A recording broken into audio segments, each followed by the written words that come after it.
সহকর্মী হাসিনুর রহমান যুক্ত হচ্ছেন আমাদের সঙ্গে। তিনি প্রত্যেক দিনকার মতো আছেন এবং বেশ কিছু ম্যাচ হয়েছে হাসিনুর, তার মধ্যে ইকুয়েডর জার্মানিকে হারিয়ে দিয়েছে। এটাও একটা বড় ঘটনা বলা যায় আজকের দিনের। স্বাগত আপনাকে।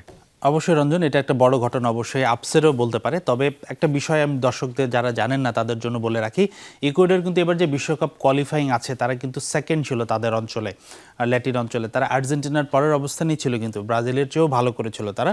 তো সেই বিষয়টাও কিন্তু মাথায় রাখতে হবে। এবং ইকুয়েডরের মিডফিল্ড কিন্তু খুবই ভালো। কাইসেডো আছেন, যিনি চেলসিতে খেলে থাকেন, অনেকে যারা প্রিমিয়ার লিগ ফলো করেন তাকে চিনেন, এবং বেশ কিছু ভালো মিডফিল্ডার আছে। তো ইকুয়েডরের এমন ফলাফলে আমি কিন্তু মানে খুব একটা হতবাক নয়। অবশ্যই এটা একটা আপসেট বলতেই হবে, এবং এটা আপসেটটা আরও বড় মনে হচ্ছে কেননা ইকুয়েডর যে ধরনের ফর্ম নিয়ে এসেছিল বিশ্বকাপে কোয়ালিফাইংয়ে, যে পারফরমেন্স তারা দেখেছিল, তারা কিন্তু নিজেদের প্রথম দুই ম্যাচে সেই পারফরমেন্সটা দেখাতে পারেনি। আজকে তাদের বাছা মরার লড়াই ছিল। তারা জানতো যে আজকে জার্মানির বিপক্ষে জিতলে তাদের সেরা তৃতীয় দল হিসেবে তাদের একটা পরের রাউন্ড কোয়ালিফায়ার করার সুযোগ থাকবে। তো আমার মনে হয় ইকুয়েডর যেভাবে গত 1-1.5 বছর পারফরমেন্স করেছে, তারা এটা ডিজার্ভ করেছে। তো যাই হোক, আমরা একটু ম্যাচের পরিসংখ্যাটা দেখাতে চাই। জার্মানি এবং ইকুয়েডর কে কেমন করলো, কোথায় কারা এগিয়ে গেল। অবশ্যই জার্মানি বেশি ডমিনেট করেছে, বল পজিশন, আক্রমণের সংখ্যা সব কিছুতে। একটু যদি সেই জায়গাতে দেখাতে চাই, বল পজিশন জার্মানি প্রায় 61%, 39% ইকুয়েডর। অবশ্যই এখানে জার্মানি ডমিনেট করেছে। শর্টসের ক্ষেত্রেও জার্মানি বেশি, 11টা, ইকুয়েডর 7টা।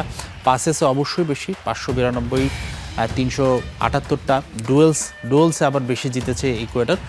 তবে আমরা যদি এক্সজিটা দেখি, গোল এক্সপেক্টেড রেশিও যেটা বলে, সেই ক্ষেত্রে কিন্তু ইকুয়েডর সবসময় বেশি থ্রেট ক্রিয়েট করেছে। তারা হয়তো আক্রমণের সংখ্যায় কম ছিল, কিন্তু তাদের সেই পার্সেন্টেজটা অনেক বেশি ছিল। তার 1.27 বা প্রায় 1.5-এর কাছাকাছি ছিল। পক্ষান্তরে জার্মানি 1-এর নিচে ছিল তাদের গোল এক্সজি রেট।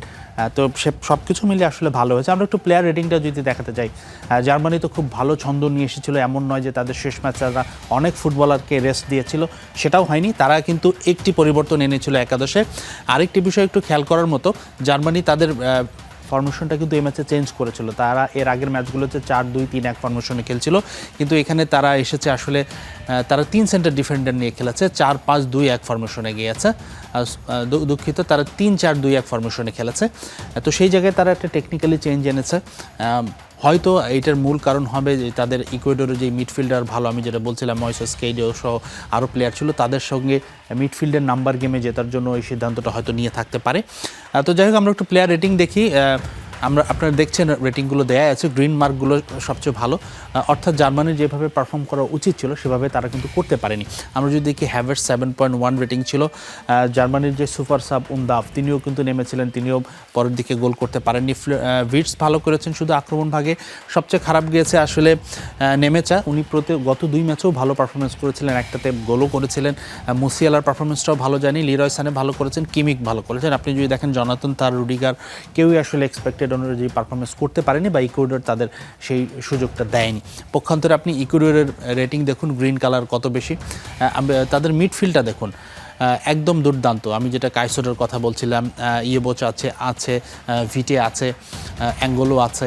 সব কিছু মিলে আমার মনে হয় ইকুয়েডর খুব ভালো এবং ব্যালেন্সড একটা দল, যদিও তারা খুবই আন্ডাররেটেড এই বিশ্বকাপে, এবং তারা প্রথম 2 ম্যাচ প্রত্যাশা পূরণ করতে না পেরে হয়তো তারা এই আন্ডাররেটেড বিষয়টা নিয়ে এসেছে তাদের মাঝে।